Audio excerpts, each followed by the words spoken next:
We need shelter or we freeze out here. A savage blizzard struck outside Fairbanks, Alaska. In a freezing trailer barely held together, Tasha Coleman was struggling with failing heat, no money, and her 7-year-old son Patrick wrapped in every blanket they owned. Suddenly, there was a sound outside, the rumble of engines dying in the snow. 10 Hells Angels bikers appeared, stranded at her trailer door. They pleaded for shelter to survive the storm. Though terrified, her compassionate heart led her to open the door and invite them inside. Together, they shared stories, food, and warmth through the long Alaska night. Patrick, fascinated by their motorcycles, drew pictures while the tough bikers revealed they were fathers and veterans just like her, fighting to survive. She had no idea that just 24 hours later, her act of courage would summon 100 roaring motorcycles to her doorstep, changing not only her life, but giving her son a family he'd never dreamed of. What happened next wasn't just a thank you. It was a transformation. The leader, Logan Frost McKenna, revealed a secret that would rewrite everything. He was a high-ranking Hells Angels officer, and the Brotherhood never forgets those who show true courage when they have nothing. Before we dive into this incredible story, tell me where you're watching from and what time it is there right now. I love seeing how far this channel reaches. And if you enjoy powerful emotional stories with real-life lessons, go ahead and hit that subscribe button. The ancient heater in Tasha Coleman's trailer coughed and sputtered like a dying animal. She pressed her weathered hand against the metal grate, feeling the pathetic warmth that barely pushed back against the Alaskan cold seeping through every crack in the thin walls. 29 years old, but her reflection in the frost-covered window showed someone much older. Exhaustion etched into every line of her face. "Mama, when can we go home?" Patrick's small voice cut through her thoughts. Her 7-year-old son sat at the cramped table, surrounded by crayon drawings of motorcycles, bright reds and blues that seemed to mock the gray reality around them. Home. The word felt like a knife twisting in her chest. This drafty trailer was home now, and had been for 3 months since the eviction. Tasha's fingers trembled as she counted the crumpled bills scattered across the counter. $23.47. That was all that stood between them and the brutal Fairbanks winter that pressed against the windows like a living thing. The notice from the power company sat nearby. Third and final warning. Another 3 days and they'd lose electricity completely. "We are home, baby," she said softly, wrapping another blanket around Patrick's thin shoulders. Her breath hung visible in the air, even inside. "Draw me another motorcycle. Make this one blue like your favorite." The static-filled weather report crackled from the old radio on the shelf. Massive blizzard system moving in tonight. Residents advised to stay indoors. Temperatures dropping to -30. Tasha clicked it off. She didn't need a forecast to know what was coming. She could feel it in the air, see it in the darkening sky beyond her small window. The vast Alaskan wilderness stretched endlessly outside their isolated trailer, beautiful and merciless. She pulled the eviction notice from beneath a stack of unpaid bills, staring at the apartment address that used to be theirs. 3 months ago, she'd had steady work, heat that actually worked, neighbors close enough to hear if something went wrong. Now they were alone at the edge of town, where nobody bothered to look. "Lord, just get us through tonight," she whispered, pressing her eyes closed. Her mother's voice echoed in her memory. "Faith and courage, Tasha. That's all we ever really have." Patrick had fallen asleep over his drawings, crayons still clutched in his small fist. Tasha gathered every blanket they owned and built a nest around him near the struggling heater. She'd stay up all night if she had to, feeding the heater, keeping watch, making sure her son stayed warm. Outside, the wind began to howl. The blizzard hit like a freight train just after sunset. Wind screamed around the trailer, shaking the thin walls until Tasha feared they might simply tear away and leave them exposed to the Alaska night. She stood at the tiny stove, stirring their dinner. Canned chicken soup stretched with water to make it last, the last slice of bread already going stale. "Mama, why can't we live somewhere warm?" Patrick's voice was small, muffled by the 3 blankets wrapped around his shoulders. "Like on TV, where kids don't wear coats inside." Tasha forced brightness into her voice, though her heart was breaking. "Because we're Alaskans, baby. We're tougher than the cold. It makes us strong." But even as she spoke, the heater gave an ominous rattle. The weak stream of warmth faltered, hiccuped, then dropped to almost nothing.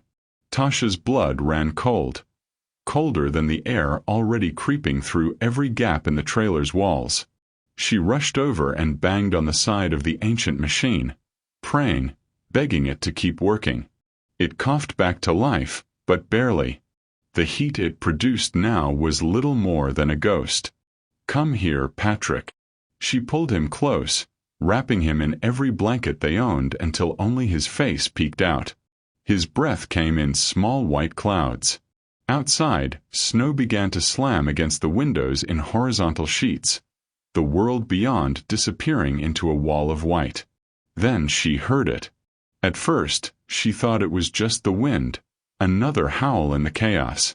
But no. This sound was different. Mechanical. Engines.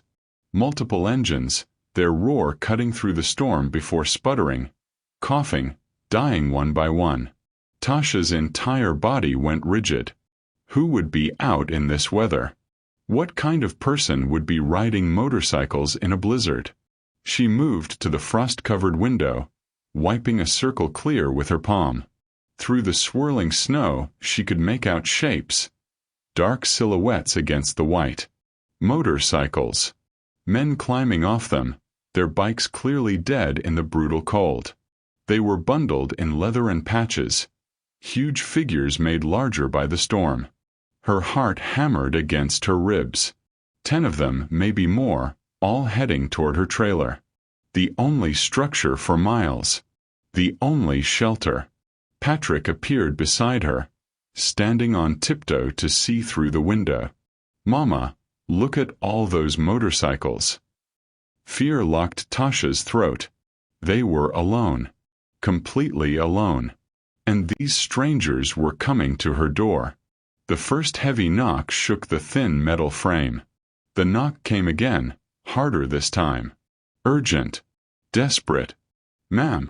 The voice was deep, rough, but strained with cold. "Ma'am, we need help. Our bikes broke down. The storm, we won't make it through the night out here." Tasha grabbed Patrick and pulled him behind her, her heart slamming so hard she could hear it over the howling wind.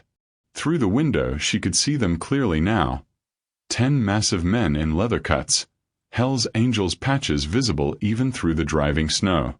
Ice clung to their beards, their faces red and raw from the cold. Every instinct screamed at her to stay silent, to pretend no one was home, to protect her son from these strangers who looked like they'd stepped out of her worst nightmares. "Mama," Patrick whispered, tugging at her sleeve. "Mama, they look cold." She looked down at her son's innocent face, then back at the men outside. They were shivering violently, their breath coming in desperate white clouds. One man was trying to warm his hands, blowing on fingers that had to be numb. Another had his arms wrapped around himself, nearly doubled over. They were freezing to death. "Ma'am." The voice came again, calmer now but edged with quiet desperation. "I know this is scary. I know how this looks. But we have nowhere else to go. Please. We won't hurt you. I give you my word." Tasha's hands trembled. She had nothing. No phone to call for help. No neighbors close enough to hear her scream. $23 and a failing heater between her son and the Alaskan winter. And now 10 strange men at her door. But they were also someone's sons. Maybe someone's fathers. And they were dying out there. Patrick pressed against her leg. Are we gonna help them? Lord, Tasha whispered, closing her eyes. Lord, give me courage. Protect us. Guide me. Her mother's voice echoed in her memory. Compassion isn't about safety, baby. It's about seeing someone's humanity when fear tells you to look away. Tasha's hand moved to the door lock. It clicked open with a sound that seemed impossibly loud. She pulled the door open. Cold air rushed in like a physical blow, and there they stood, 10 enormous men covered in snow and ice, leather and patches, looking down at her small frame in the doorway. Behind her, Patrick peeked out, his eyes wide. The lead biker stepped forward. He was mid-40s, weathered, with ice-blue eyes that held something she didn't expect: respect. "Thank you," he said quietly. "You just saved our lives." They filled the trailer like giants in a dollhouse. 10 massive men in snow-covered leather, their presence overwhelming the tiny space until Tasha could barely breathe. Her hands shook as she gestured weakly toward the limited floor space, trying to find her voice. There's not much room, but... Ma'am, this is perfect." The lead biker pulled off his ice-crusted gloves, his movements careful, unthreatening. "I'm Logan. Logan McKenna. These are my brothers." He introduced each man with quiet respect, their names floating past Tasha's fear-numbed mind. "We won't hurt you, ma'am. You have my word." As they shed their outer layers, she watched their eyes take in everything. The failing heater coughing in the corner. The bare cupboards with their doors hanging open. Patrick's crayon drawings covering every available surface. Motorcycles in every color, taped to walls that were thin enough to show frost forming on the inside. This was her shame laid bare. Her poverty. Her failure to provide anything better for her son. But their faces held no judgment. Only quiet understanding, and something that looked almost like recognition. Patrick had crept forward, no longer hiding behind her legs. His eyes were huge as he stared at the patches on their cuts, the tattoos snaking up weathered arms, the beards thick with melting ice. A red-headed biker with a graying beard noticed the drawings taped near where he stood. He knelt down slowly, making himself smaller. "You draw these, little man?" Patrick nodded shyly. "These are real good. That's a Harley, right? You got the details perfect." Rusty, that's what Logan had called him, pointed to the chrome Patrick had colored in silver. "You know bikes." I like motorcycles," Patrick whispered. Ice breaking. The tension in the trailer shifting like something physical. Tasha moved to the tiny kitchenette, her hands still trembling. "I can make coffee. I have some crackers, I think. I'm sorry, I don't have much to." "Ma'am." Logan's voice was quiet but firm. He'd been watching her, she realized. Really watching. "You don't need to apologize for anything. Not to us." She met his ice-blue eyes and saw something there that made her throat tight. He understood. He saw exactly what this was costing her. Opening her door, sharing the almost nothing she had, standing vulnerable before strangers when she had every reason to be terrified. "You're giving us your shelter when you barely have shelter yourself," Logan said softly. "That's not nothing. That's everything." The bikers refused to let her feed them. Instead, they pulled out their own supplies. Beef jerky, energy bars, trail mix, and pressed them into Patrick's hands despite Tasha's protests. "Ma'am, we got plenty," Rusty said firmly. "You and the little man eat. We insist." Logan settled against the wall, his long legs stretched across the cramped floor. "We were heading to Fairbanks for a charity toy run. Kids' hospital. Bikes started dying about 5 miles back." He shook his head. "Coldest damn ride I've had in 20 years. You have kids?" Patrick asked around a mouthful of granola bar, his shyness evaporating. 3, Rusty said, pulling out his phone to show photos. 2 girls and a boy. My son's about your age. Loves to draw just like you. The stories came slowly at first, then faster as the night deepened. Ghost, a quiet man with silver threading his black beard, was a veteran Marine Corps. Logan, too, Army. They'd served, come home, found Brotherhood on the road. Several had families waiting. Wives who'd be worried sick. Kids who drew pictures of their dad's motorcycles. They weren't monsters. They were just men. Tasha found herself talking too, words spilling out that she hadn't spoken to anyone in months. The eviction. The job she couldn't keep because she had no one to watch Patrick. The shame of living in a trailer that barely kept out the cold. Fighting every single day just to give her son a chance at something better. They listened. No judgment in their weathered faces. Only understanding that came from knowing struggle themselves. Takes real strength to keep going when everything's stacked against you, Logan said quietly. His ice blue eyes held hers. Military taught me that. You got that same kind of discipline. That same fight. While they talked, Ghost had been moving quietly around the trailer. Tasha noticed too late. He had the heater panel open, tools from his pack spread around him. What are you? Just tightening some things, ma'am, Ghost said without looking up. Won't take but a minute. The heater suddenly roared to life, stronger than it had run in weeks. Real warmth began filling the space. Patrick had migrated during the conversation, settling against Rusty's leg as the biker showed him photos and explained the difference between different bike models. When his questions finally stopped, it was because he'd fallen asleep.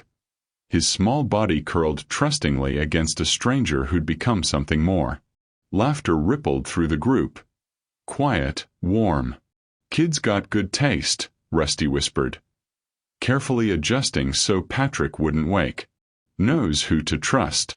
In that moment, surrounded by leather and patches and rough hands gentle with a sleeping child, Tasha felt something she hadn't felt in 3 months. Safe. Tasha woke to silence. Not the terrible silence of an empty trailer, but the peaceful quiet of people moving with careful respect. Dawn light filtered through the frost-covered windows, pale and clean. The blizzard had passed. The bikers were already up, gathering their gear with practiced efficiency. Patrick still slept peacefully in his nest of blankets, warmer than he'd been in weeks. The heater hummed steadily, actually hummed, a sound Tasha had forgotten it could make. Ghost caught her looking and nodded toward the machine. Replaced the igniter, cleaned the fuel line, tightened the connections. Should run solid now. I can't. I don't know how to thank you. No thanks needed, ma'am. He shouldered his pack ready to leave. She turned to find the bikers gathered near the door, and her stomach dropped. They were pooling cash on her small table. 20s, 50s, even a few hundreds.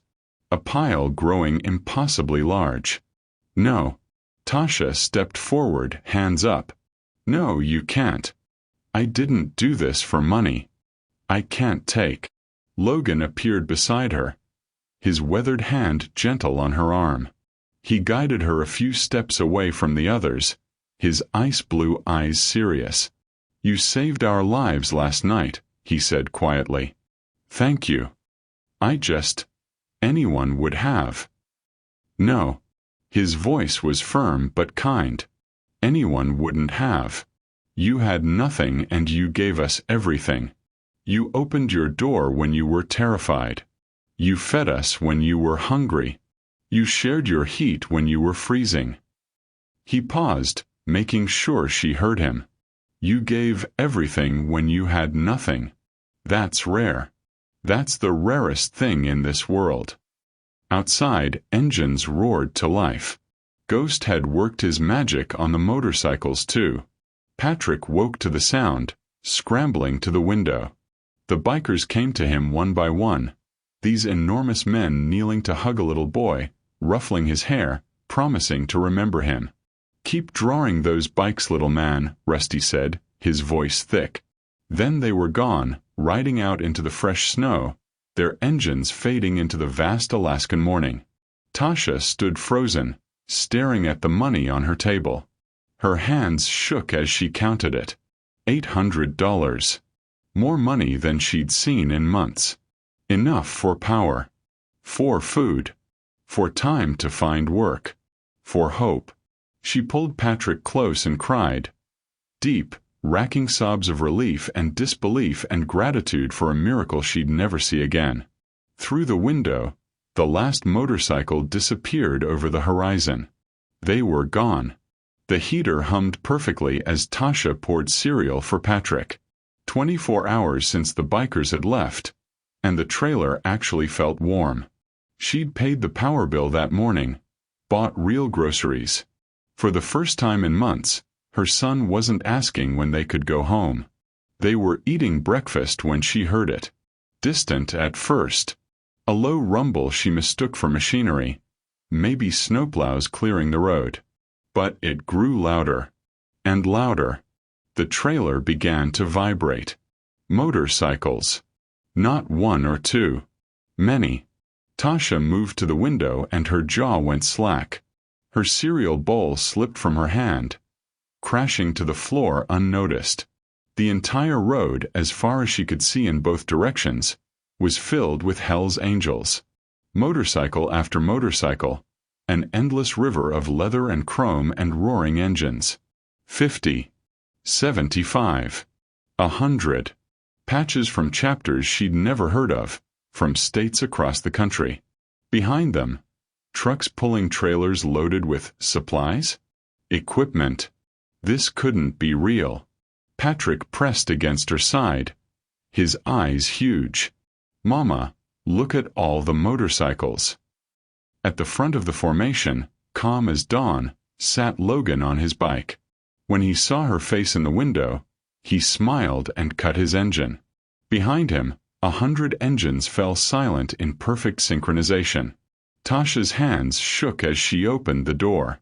She couldn't speak, couldn't process what she was seeing. Logan walked toward her, his boots crunching in the snow. Behind him, bikers were already dismounting, unloading trucks with military precision. "The Brotherhood heard what you did," Logan said simply, his voice carrying in the cold air. "We take care of those who take care of us." I don't understand." "You gave everything when you had nothing. You showed courage when you were terrified. You treated us like human beings when the world sees monsters." His ice-blue eyes were gentle. "That means something to us. That means everything." The bikers swarmed past, not threatening but purposeful. They carried propane tanks, boxes of food, winter gear still in packages, construction materials. One man handed her an envelope thick with cash. "Housing deposit," he said gruffly. "Got you a place in town. Real apartment. Heat that works." Patrick was suddenly surrounded by bikers kneeling to his level, showing him their bikes, their patches, ruffling his hair like he was their own. His laughter rang out, pure and joyful. Tasha couldn't hold it together anymore. She broke, tears streaming down her face. Logan's strong arms caught her, respectful, brotherly, as she sobbed into his leather cut. "You're not alone anymore," he said quietly. "You're family now. And we don't abandon family." Hours later, surrounded by bikers organizing supplies like a well-oiled machine, Logan sat with Tasha at her small table. Patrick was outside, being shown every motorcycle in the lineup by patient men who treated him like precious cargo. "I should have told you that night," Logan said, pulling out his phone to show her photos. "I'm a senior officer. Regional Vice President for the Hells Angels." The photos showed him at rallies, charity events, surrounded by hundreds of members. "When I called the Brotherhood and told them what you did, word spread fast." Tasha stared at the images, still unable to process any of this. We have a code, Logan continued, his voice quiet but intense. Loyalty. Honor. Protecting those who show real courage. You could have left us out there to freeze. You had every reason to, single mother, alone, with your child to protect. We're not exactly. He gestured to his patches. People most folks trust. You needed help, Tasha whispered. And you saw that. You didn't see 10 criminals. You saw 10 human beings. His ice blue eyes held hers. That's rare. That's so damn rare it's worth everything we're doing here today. The apartment lease sat in front of her. 2-bedroom, in town, heat included. First and last month paid. Local business owners, all connected to the MC, had already called about work. Real work with real hours and real pay. You'll have protection, Logan said. Community. Family. The brothers here, they'll check on you, make sure you and Patrick have what you need. Outside, Rusty was draping a tiny leather vest over Patrick's shoulders. Child-sized, with a patch that read, Honorary Little Brother. Patrick's smile could have lit the whole state of Alaska. News vans were pulling up now, cameras emerging. The story was already spreading. Homeless mother shelters stranded bikers. Brotherhood responds with overwhelming gratitude. Neighbors who'd driven past Tasha's trailer for months without a second glance now stood watching, some with shame written across their faces. Tasha held the apartment keys in her trembling hand. From homeless to housed. From invisible to surrounded by 100 people who called her family. From alone to this. I don't deserve. Don't. Logan's voice was firm but kind. He placed his weathered hand over hers. You earned this by being exactly who you are. Courageous. Compassionate. Strong. He stood, towering over her. His presence somehow comforting now instead of terrifying. You're one of us now, Tasha. And we don't abandon family. Ever. Through the window, she watched Patrick laughing in his vest, surrounded by his new uncles. Family. Real family. Summer light poured through the windows of Tasha's apartment. Real windows with screens that opened to let in warm air instead of keeping out killing cold. 6 months, and she still sometimes woke up expecting to see frost on the glass, expecting to hear that dying heater's cough. But the apartment was warm. Safe. Theirs. Photos covered the walls now. Tasha at charity rides, Patrick at toy runs grinning beside his uncles. Group shots at barbecues where leather cuts mixed with summer dresses and children's laughter. Patrick's room was a shrine to motorcycles. Every drawing signed by the biker who'd inspired it. To my little brother Patrick. Keep drawing. Rusty. Future rider right here. Ghost. The smell of pot roast filled the air as Tasha checked the table one more time. Monthly dinners had become tradition. Brotherhood members rotating through, checking in, sharing meals, being family. Motorcycles rumbled outside. Right on time. Logan came through the door first, Patrick launching himself into the older man's arms like a missile. Uncle Logan. There's my little man. Logan lifted him easily, his weathered face splitting into a genuine smile. Got some news for you, buddy. That youth program we talked about. The mechanics training. You got accepted. Patrick's eyes went wide. Really? I can learn to fix motorcycles. Starting next month. Ghost is teaching the class himself. Behind them, Rusty, Ghost, and half a dozen others filed in, filling the apartment with their presence. Not overwhelming anymore, but comforting. Like giants who'd learned to be gentle in small spaces. Tasha stood at the window for a moment, watching more bikes pull up. The job Logan had connected her to, administrative work at a veterans center. Paid enough for this apartment, for food, for Patrick's programs. Steady work with people who understood struggle, who'd fought their own battles with poverty and prejudice and pain.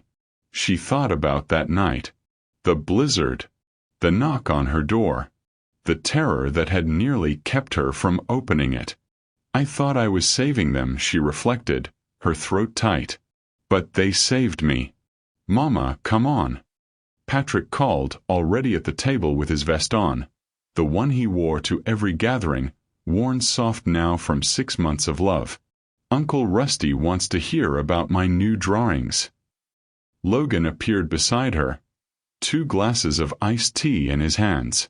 He offered her one, his ice blue eyes warm. You good? He asked quietly. Tasha looked at her apartment full of laughter and leather and belonging. At Patrick surrounded by men who'd become his family. At the life they'd built from one impossible choice on the coldest night of her life. Yeah, she said, her voice thick with gratitude. Yeah, I'm good. Outside, the sun set golden over Fairbanks, and motorcycles lined the street like guardians who'd never leave their post. Family. And that's it for today's video. If you enjoyed it or learned something new, make sure to hit that like button. It really helps support the channel. If you're new here, don't forget to subscribe and turn on notifications so you don't miss what's coming next. Drop your thoughts or questions in the comments. I'd love to hear from you. Thanks so much for watching, and I'll see you in the next one.